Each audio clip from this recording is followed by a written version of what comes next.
The one we hear most about is school closures. What we're trying to do as a local feasibility team is look at school closures as a possibility, but if it is a possibility, really fight like crazy for some new builds in there. Okay? Because we've shown you the dates. I have my dates confused somehow. I thought they were 2 in the 60s, but it was 2 in the 50s, which makes it even worse. But that's the number one option that's talked about. Doesn't mean it's our number one option, but it is the number one that we hear about for underutilization. Reconfiguring the school's grades. Like if we had 2 schools close together, and this K to 6 is over enrollment, this one's really low, well, we might make that a K to 4 and shift the junior division over there, or K to 3 or something like that. That's not really an option here in this area, because all our schools are low and reconfiguring wouldn't make a significant impact on enrollment either way. Changes to existing attendance boundaries, same thing. Yes, you saw all the catchment areas for each of the schools. If we change those catchment areas, could we draw in more kids from another area? But then other things we have to take into consideration with that. All right, like if we suddenly put them on the other side of Kingston Road, do we want our kids crossing Kingston Road to come down to the schools here? Lots of ideas that we talked about, but again, we don't see it as a viable option down here that will make a difference to the enrollment of the kids. Assigning students from new residential developments in neighborhoods with overutilized schools to schools with surplus spaces. And that's something the board has done before. If you know G.B. Little Public School, which is up on Orton Park, they were at very low enrollment 5, 6, 7 years ago. And schools up in Melbourne, 10 years, okay, 10 years ago, and some schools up in Melbourne were just beyond capacity. They were putting portables on, and they couldn't handle the number of students. So we started busing them down to G.B. Little to balance it off. So G.B. Little went up, and we got rid of some of the portables up at the schools in Melbourne. But that's now starting to go the other way now. And so there's a study coming up of those schools that's going to move the kids back to their home school, which is better for the kids to be able to go to school in their own general community than to be bused every single day, because we've all heard all this September and October about busing issues that we're facing. So we're trying not to bus kids.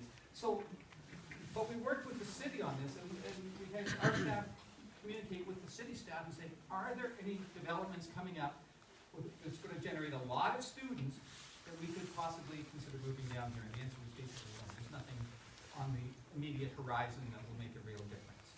And again, it would only be a temporary solution as we move them down here away from their home area. Adding programs to schools with surplus pupil space. I told you at the beginning we looked at special ed, French immersion, Spanish French, eco school. Eco school, sorry, there a couple people had a question. What's What's an an eco school? eco school? Help me out here, principals. I don't know the definition of it. I know there's a school focused on environmental impact and reducing environmental, and there's an award system in our school. It can go from bronze right up to platinum, and I know Guildwood Junior has been platinum for 7 years in a row because they run programs. They really focus on it.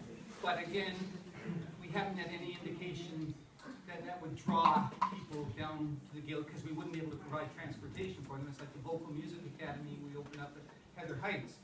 Great program. If you ever go into school, they're singing all the time. It's just a wonderful feeling. But they don't get transportation. You know, and that's a Vocal Music Academy, and that was the same thing if we tried to make an eco academy. Would parents drive their kids down to the Guild area to put them in that program as opposed to their home school? That's something we'll look at, and if we go to the park, that'll be put on the table because it came from a community member. But at this point in time, we've no indication that it would be, and we don't have such a school, so it would mean going to the board, going to program department, figuring out how it works. Like there are no other eco schools. There are eco schools that are part of the regular school, but there's no strictly an eco school focused school, a singular focus. Right? There are none yet. And we talked about we looked at the possibility of a pre-IB program for down here, and we found there was what, one in the city or two? Three in the entire city, but they're not opening up anymore, and they're very, very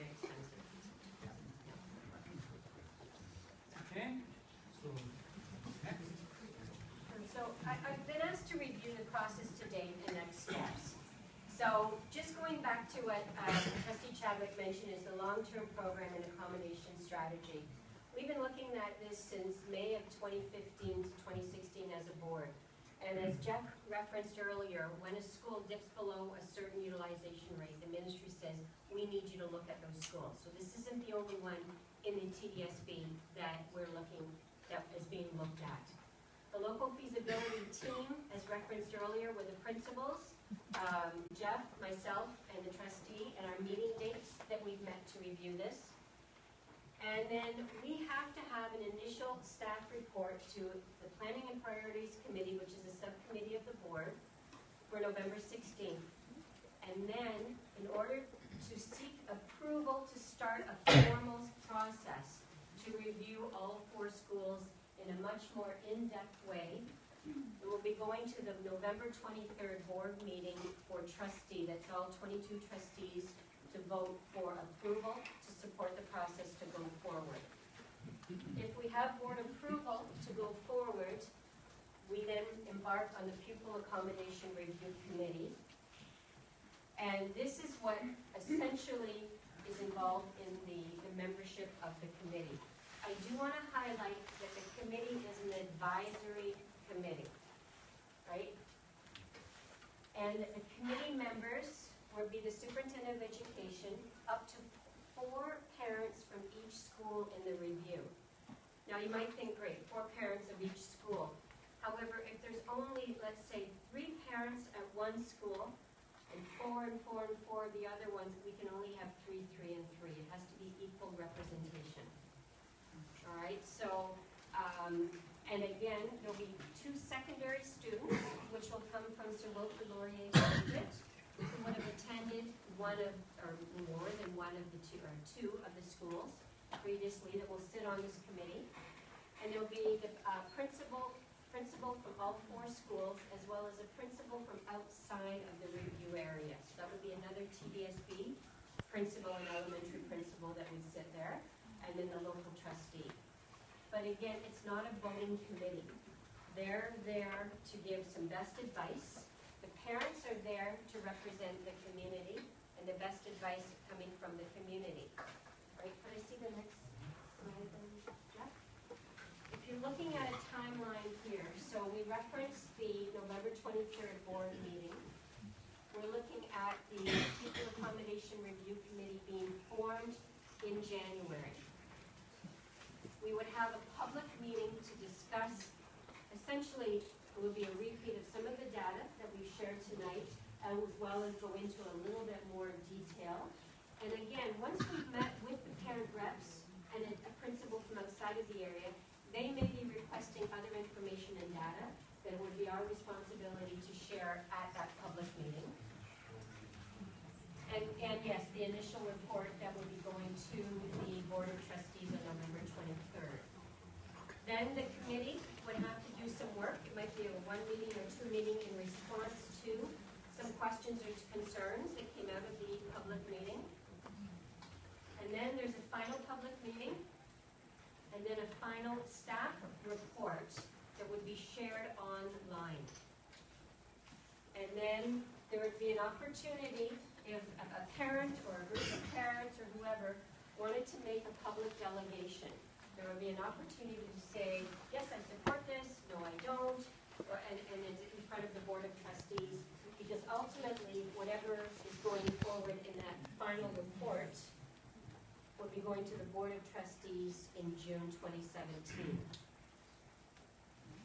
Right, for a decision on whatever that is, to close, to rebuild, to whatever. Okay, so Jerry, we're off to really questions and comments. Did you want to say anything? So we've tried to share everything we have at this point in time. We know it's a lot of information. So if you give us your email address, we'll send this all out to you so you have it, and we will keep you up to date with future meetings and what the decision of the board on November 23rd is. If they say go ahead with the park, because the recommendation from the local feasibility team is to go ahead with the park. I want to be really clear about that. We are recommending go ahead with it and look at it very carefully, see what the options are, and recommend an option. Okay. So questions? There's the first hand I saw. you have any data on other areas such as like GP Mackey or something like that, that those boundaries, or a area such as Beaumont Road Public School, which again would serve as sort of similar information in the way of housing, and obviously, housing development that can pack in a lot of people in a small area will have a greater enrollment with younger kids. Do you have that data? I'm going to not answer many of the questions myself. I'm going to refer them to staff. By the way, Lori Moore has joined us. She is the central coordinating principal for special education. So if there's any questions about that, she will be answering those for us. I think I'm going to Jeff on that one, all right? Sure. I'm not sure what data you're looking for. We do Just have the data that you presented today, do you have it available for Oh, other areas? And is it accessible online? We actually can pull a slide up and I can show you where all the students live in the area. Little box. It's the No, only box. I mean other areas such as the beach or Rosedale or Everywhere in northern Toronto, we have all Scarborough. this information. Is that, and that's So information online? if you It's go, all online. If you go on our website, tdsb.ca, on there's a plan, a strategy and planning department. You can go in there, all our enrollments are in there, all our capacities are in there. or if you want to look for a specific school, go under find your school, type in the first 3 letters of that school, and on the left-hand side, when you close up, it'll say list of school repairs, and give you their enrollment data and things like It'll that. have like the repair information. And Yes, all that same that's on every school site. Over here, sir. When you take into consideration regarding, for example, demographic growth, there is a lot of people in this area who are in the retirement phase of their lives, and then new families are moving in that will increase the population of children that will be attending the particular schools. But is this a projection or part of your assessment? It certainly is. So, Again, I'll let Jeff. so it's very difficult to be, it's something that's gonna happen in the future. You gotta figure out when can families afford to move into this community? When will the housing stock become available for someone that doesn't move in? And what's the size of the families that do move in? And do they double up? So we're always considering all that information. It is happening in Toronto. You can see it happening in the beaches. The beaches is just jammed with families. Okay? At one time, schools were empty. Now we've got an overcrowded spot on the beaches. Same thing can happen here. So as we look at a long-term plan, that is a concern. What happens when the demographic here changes to families? Would it ever get back to where it was 20 years ago? No way. I can tell you that's not going to happen. Across North America, that's not happening. Birth rate is way too low. Family size is way too low. Immigration has totally changed from when it was even 10 years ago. People are coming without children, coming all kinds of children, and we don't. So all those things have been factored into low enrollment. Will it turn around overnight? No. It would take time, right? But we can maybe do things to attract that, right? We're looking at the condition of the facilities here. Maybe if we put a little infrastructure into the buildings, maybe it makes it a little more attractive to new home buyers, starts bringing families back in as well. They've got a state-of-the-art, brand new flagship air conditioning with an actual gym that they can play volleyball, right? And all the rest of it. So you've got, those are the things we're thinking about. And we have to make sure we have enough sites available for that time when things do turn around. They will eventually. When we get back up to enrollments where we maybe some of them. Jeff Latter was an architect, and the schools that are now being built are meant to be able to be built to have a renovation in addition. So whether it's at the back or up the top, they're meant so that there is an influx instead of putting by portables. They're meant to have that flexibility for an addition. And just on that note, all new builds that we're doing, pretty sure it's all, new builds we're doing in TDSB, we are putting daycare space in, right, Jeff? Yeah, if there's demand, for sure. Yeah. And if it's funded through the ministry now, it used to be funded through the City of Toronto. Capital now comes through the Ministry of Education. Okay, talk about you here. So, when a decision is made here in June of 2017, what kind of time frame would we anticipate actual action happening? So, schools actually being closed, or a new school being built, or, us actually having an impact with their children. How far out after decisions are made would we start to at least see that change in motion? I'm gonna let Karen answer specifically, but I can tell you that the majority of you in this room, your children will be out of the school period now, before any, like if we were to close or build or anything like that, the majority would be. And Jeff, with his work, he's trying to figure it out what grade, if they're in, the majority of you parents here that have children in these core schools, especially in the junior schools, your kids have moved on before we're opening a new school or closing. The majority, not everyone. That's, Yeah. when staff, I want to caution what you just said, that in a best case scenario, okay, best case scenario is that the Ministry of Education agrees with whatever recommendation we come up with, that our trustees agree with first, right, and approve. Then the Ministry of Education has to approve that plan, and we would hope they would supply us with funding for that. If they don't supply us for funding for that, I don't know where it comes from to build something new or put an addition on, right? So it would come from surplusing our own sites, selling them off, and that would fund new capital, because it can only fund new capital, that's funds from there. So I caution that, yes, if best case scenario was we got approvals to do this and build some new schools, we're probably, if you're in grade 2, you might see a new bill. If you're not going to see anything. Probably. It won't affect. Okay, we're talking approvals take. We're going to be a year, well, 6 months before we get it back in the boardroom with any recommendation of a final report. Right? We always give a year notice of any change to a school as long as we can. I have to caution you again. We have 115 students in Guildwood. We may not be able to wait 5 years to do something, right? We may have to say, the enrollment's just too small. We can't staff a program that small. You have to consolidate, or you have to do something, or we have to do. We can't run a program that small, right? So there may be, we may have to do something earlier there. But in the best scheme is it's about 5 years. And we're looking at from this September 3 to 5. 3 would be the earliest, but realistically, we're looking at about 5 years. 5 years. So a new building is over. The Brand new building. I'm going to the gentleman in the back here. Has anyone taken it upon themselves to find out the current values of the properties right now?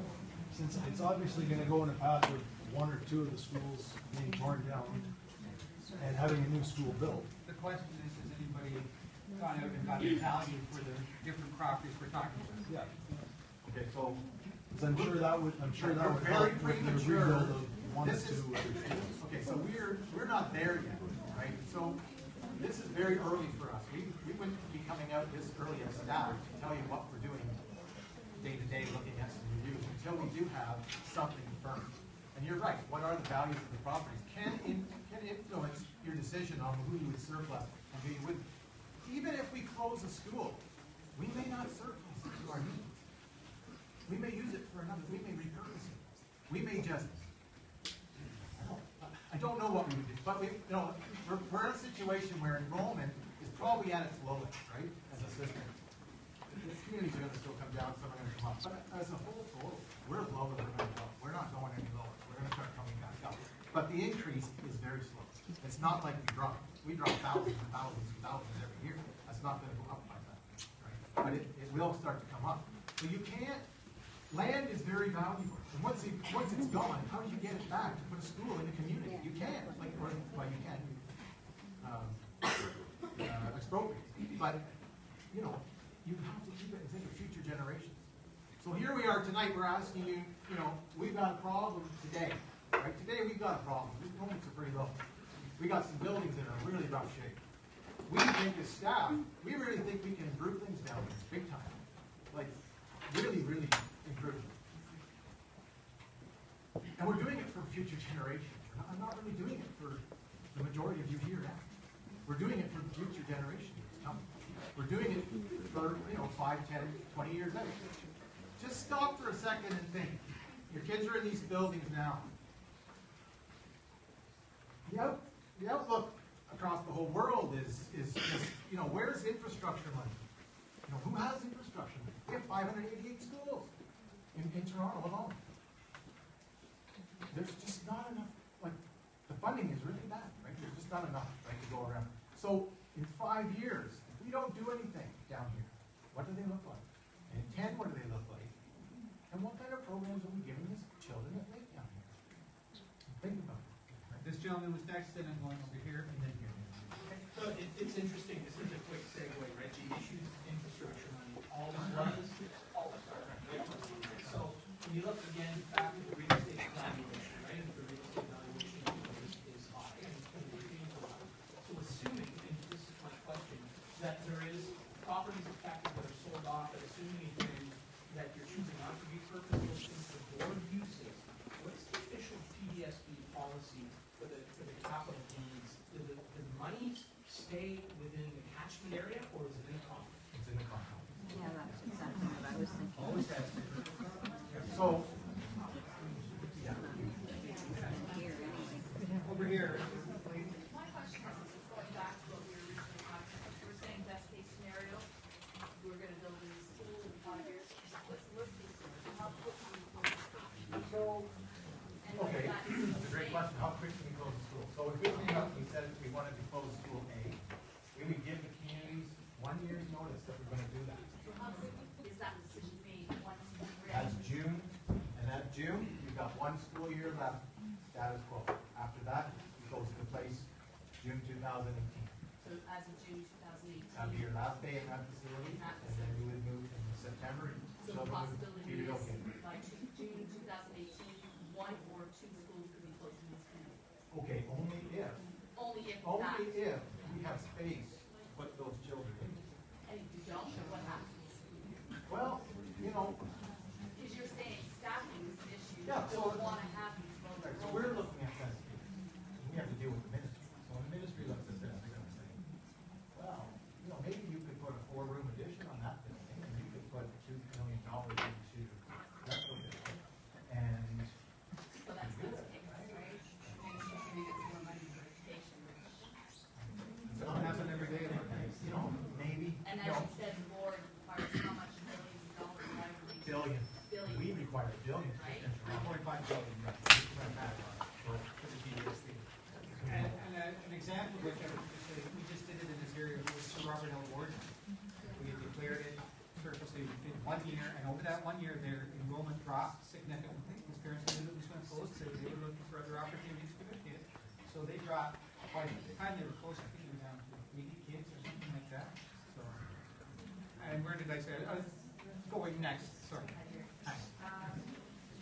With the CINSO is, you know, the parent community has raised quite a bit of money over the last 7 years in putting things back into the school. Brand new library just before our 50th anniversary 3 years ago, and right now we've raised $40,000 that is going towards a brand new playground that should have been breaking ground already, but because we kind of got, for lack of better terms, screwed over by the board on AOBA regulations, we are now a year after. So what's going to happen, it's already a done deal, Carolyn's been on this, and we're already going in the ground. But what's going to happen to our parent community money that is now put in $40,000 into a brand new playground that's going in the ground? You know, the playground. Oh, trust me, it's going in, trust me. Yeah, no. But it's, I don't, you know, Carolyn, I don't know this playground specifically, but I'm familiar. I can introduce you to it, don't worry about it. We are aware that there is a project there for a child, for a play space, yeah. yeah, and it wouldn't go in an area where it would be dug up again in 3 to 4 years. Good, We're because aware of I'm that. changing myself. Yeah, Richard Christie knows that, I was on that show. I don't want to see a change to it. So just a little sidebar, whenever there is a project that's not at a school, particularly something outside like a play structure, and particularly if the school community has invested in it, it's brought through planning, just to make sure that, you know, if we put it here, we're not in the way of portables or a future addition. It's already gone that way. Okay, there you go. So while we were meeting in our local feasibility, it came through a committee, and that's how we were informed about it. So we are aware of it, the local group is aware that there was that. I got my sign ready there. And we are not about to slow it down or get it. Sir. Thanks. There's a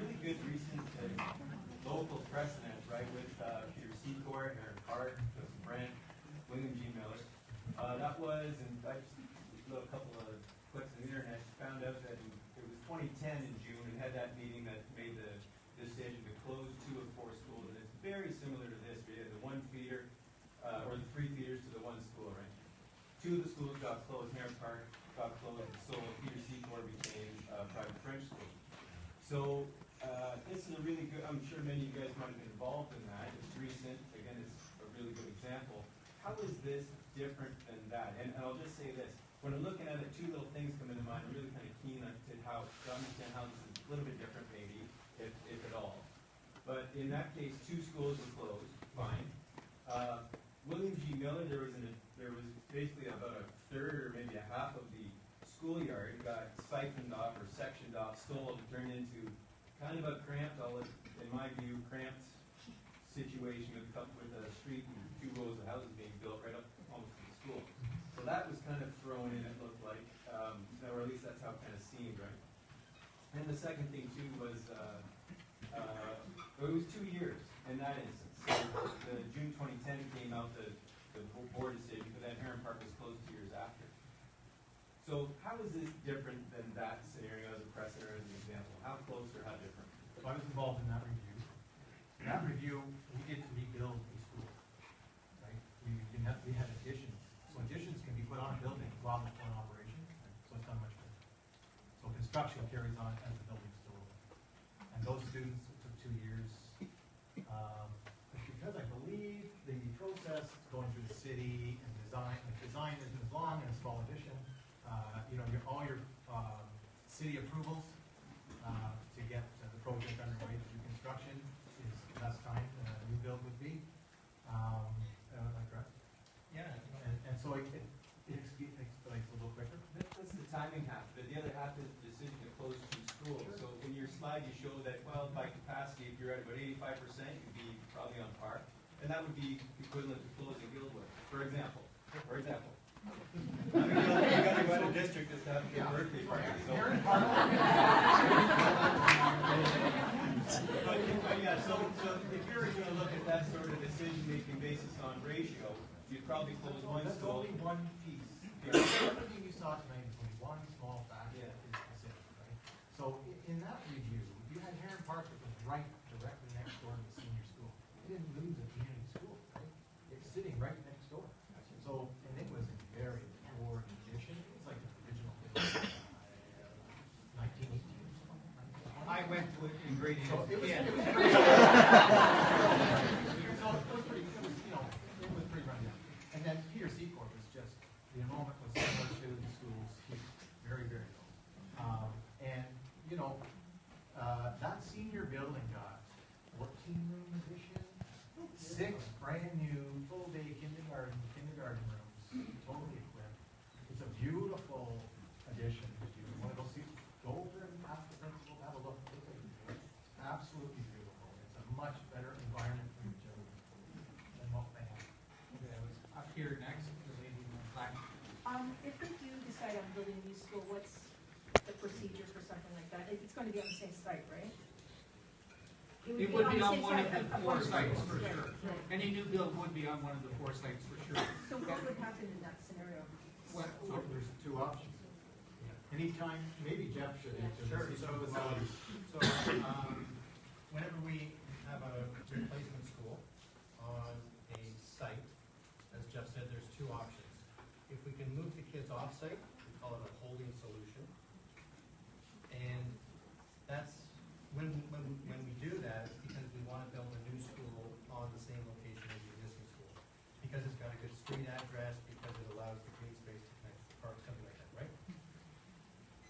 So if you have a holding solution, that gives you that option. If you don't have a holding solution, then you're building the new school in the playground, so that both buildings are on the site at the same time. When the new school is completed, you can move the kids into the new school, demolish the old school, and then the property flips, and the play fields are where the old school was. What's the timeline normally like for something like that? So we find construction now, we safely say 2 years. It's actually a little bit less, but we say 2 years for an elementary school. Thank you. This gentleman back there. Can you speak to the process of assuming that you're moving kids out of the school, you're closing a school, it's a year later, what's that process for determining where those kids are relocated? So we have program drivers, they call them, in the We look at walking distances, so we want to avoid transportation if we can. We don't want to put kids on buses. We look at who's got space to accommodate those children, who's got the proper space to accommodate those children. So for example, if you're looking at a special ed program like a DD developmental disabled, you may need classrooms that have washrooms in the classrooms. Well, we don't have washrooms in our classrooms, so you have to make sure those things are put in place, or whatever other services they require, specialty spaces. Right?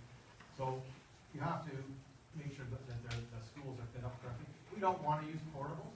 We avoid them as best we can. So we wouldn't want to look to a solution that has portables, but we do look at solutions.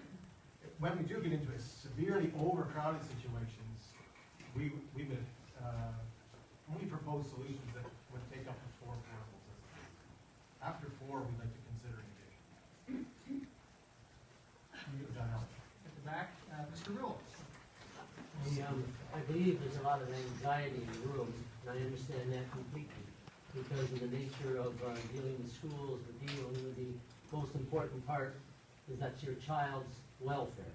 And the most important thing to these people in this room are the children. So I understand that anxiety.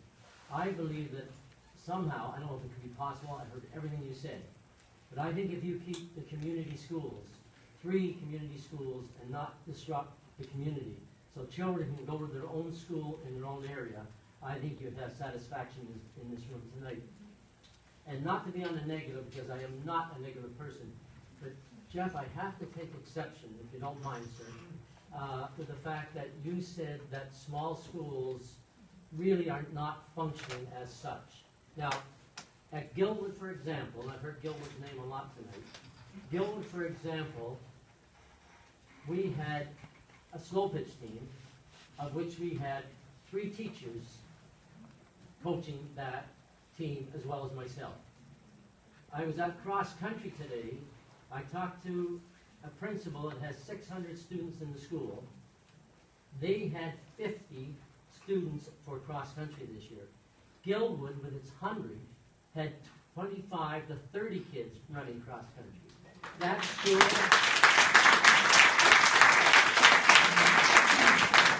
a credit to the parents, to the kids, and to the principal. And teachers. That school is so vibrant.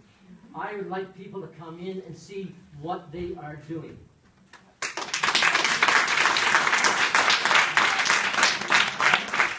I want to ask about the maintenance. How much money is the actual maintenance of these schools now? And Backlog of maintenance? Yeah. Those were the figures that Jeff read earlier. 20 million total. Yeah, but per school now, you've got 2 old schools. And you have one at 105% maintenance requirement. They were all around 5 million ballpark.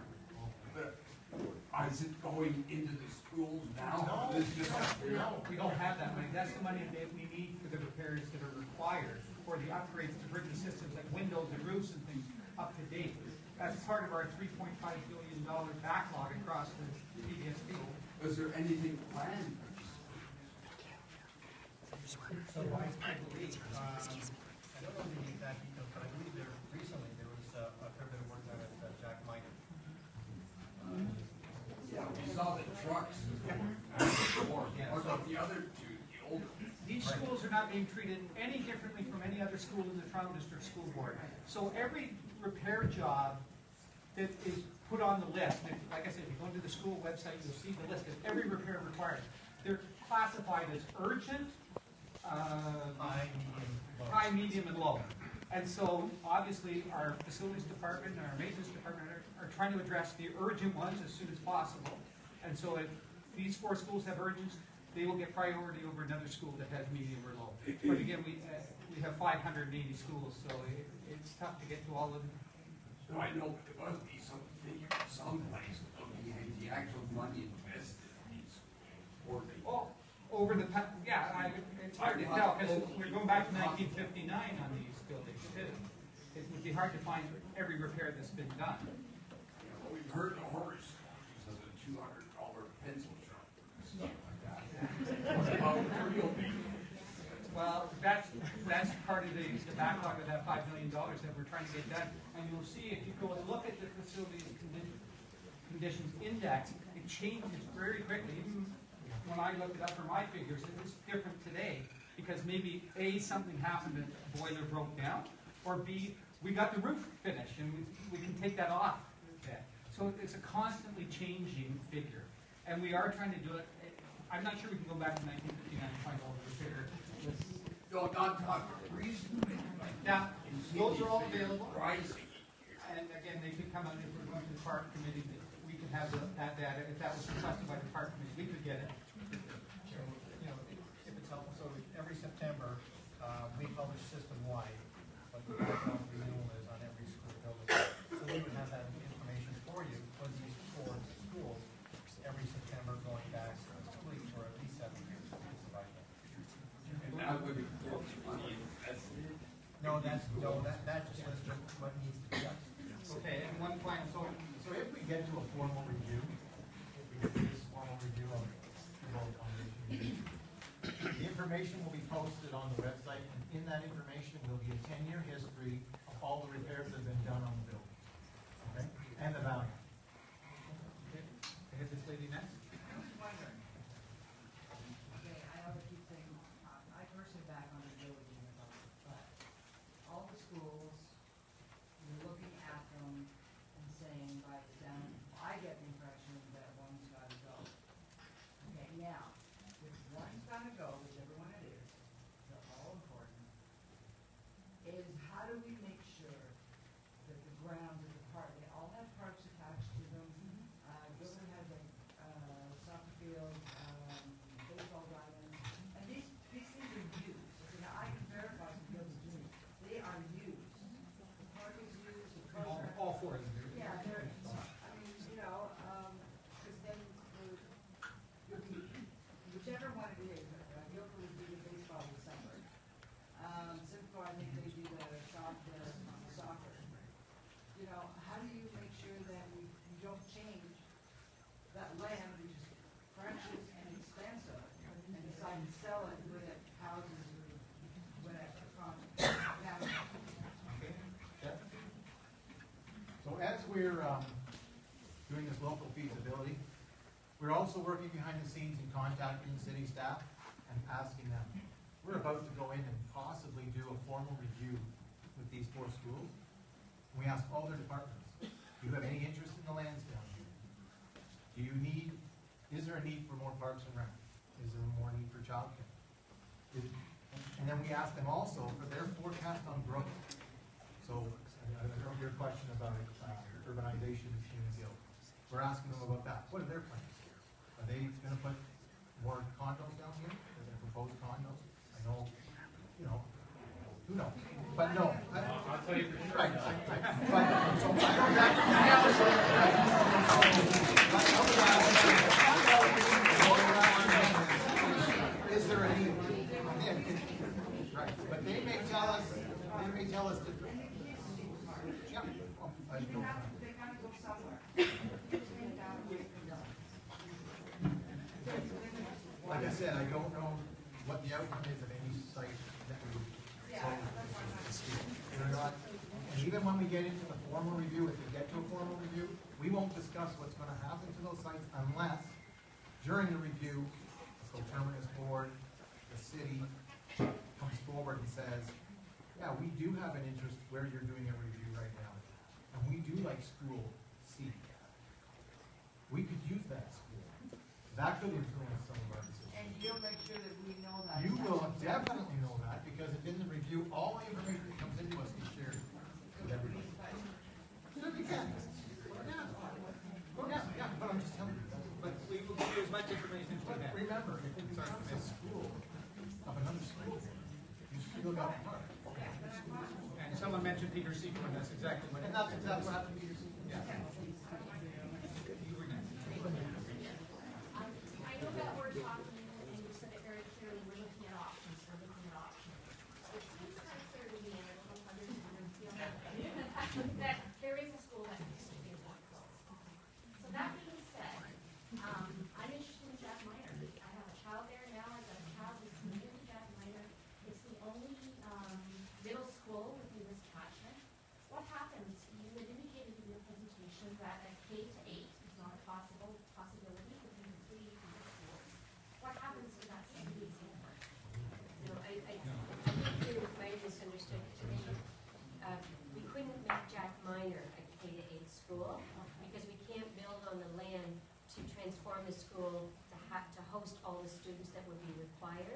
as well as build a structure that would be required, especially for kindergarten kids and childcare. And so the other preschools, there is a possibility to That we would- build on those? We would look at making those JK to 8, right? 2 of them, we don't know, like, I mean, that's the work of the committee too, but those would be a K to 8.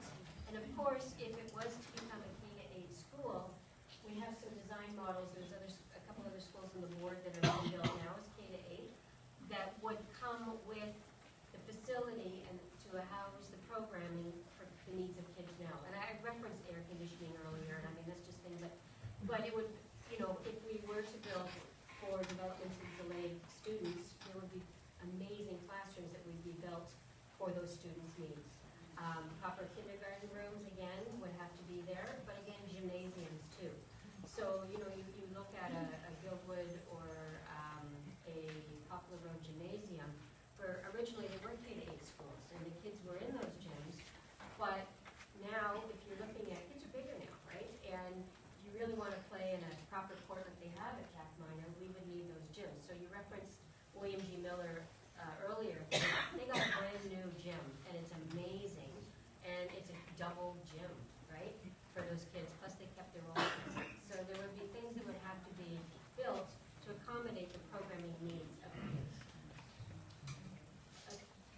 You talked a little bit about daycare.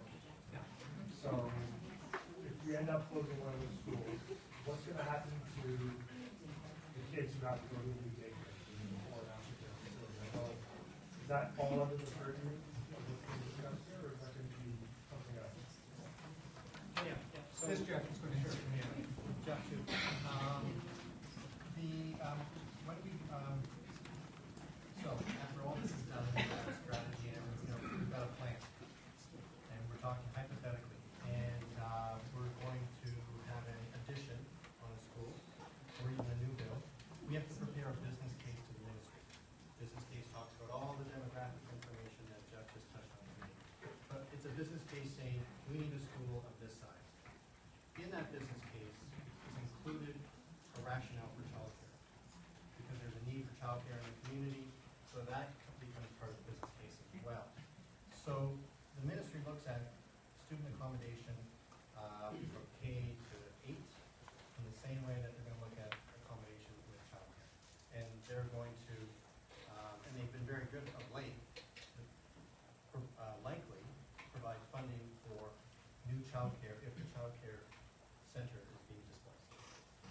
I'm sorry, I didn't think that actually answered his No, question. that I may not have heard it properly. But I interpreted your question, again, in the context of, if there's a school that we have to close, and that school currently has a daycare in it. Right. That's not part of, you know, Toronto's, like, it's a non-for-profit or private daycare. Third-party daycare. Yeah. Does the plan accommodate or take into consideration that daycare that's actually not part of the TDSB mandate? Yes, it does. So when we potentially relocate children temporarily or permanently, if it's a daycare that's in that school, that will be part of that larger plan. Absolutely, so that's Okay, part great. of Thank our. you. We consider them part of our school community, for sure. Okay, great. Even though it is third party. So what will happen is, if we get to a program, or sorry, pupil accommodation review, when that review begins in January, a child care operational review, it's called a court. So the child cares of all the schools will be brought together and do a review right along, parallel with the school review for students. And they'll be able to provide information to that team. So they'll all be under review. And the city will be involved, our board staff will be involved, principals will be involved, and we'll have representatives from your school council. And from the city, yeah. Okay? Boards of the daycares. Oh, absolutely. Yes, oh, definitely. Absolutely. You were next. I just had a question about your numbers. You were talking about how much money we need to put in for renewal, so from 4,000 to 5,000. Million. I wish that was million. Across the TDSB, we know that all the schools need repair. So comparably, when we look at all the schools in TDSB,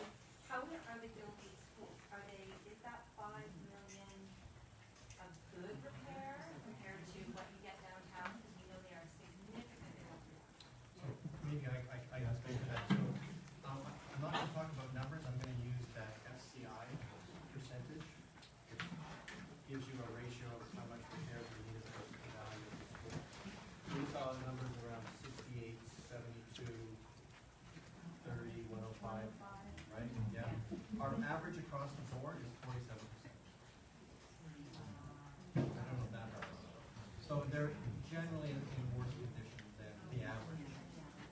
And there will be extremes to get to an average, of course, but we are above the average. And every year it's continuing to deteriorate. I pointed to this lead.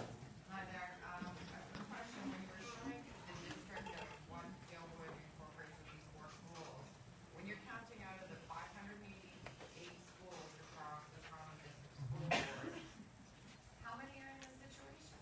How many districts are gonna get shut down as a community because of money?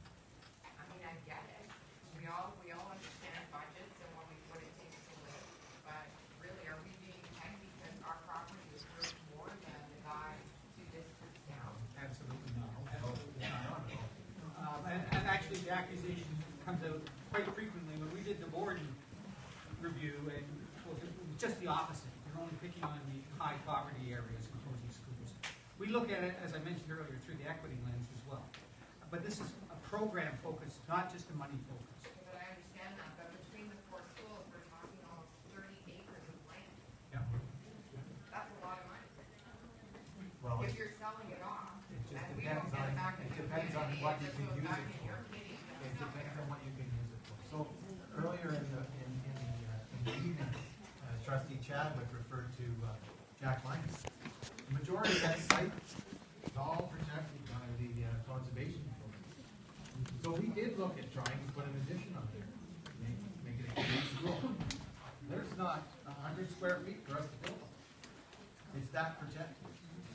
So a developer comes along, what's he gonna do? Nothing. It's a plus.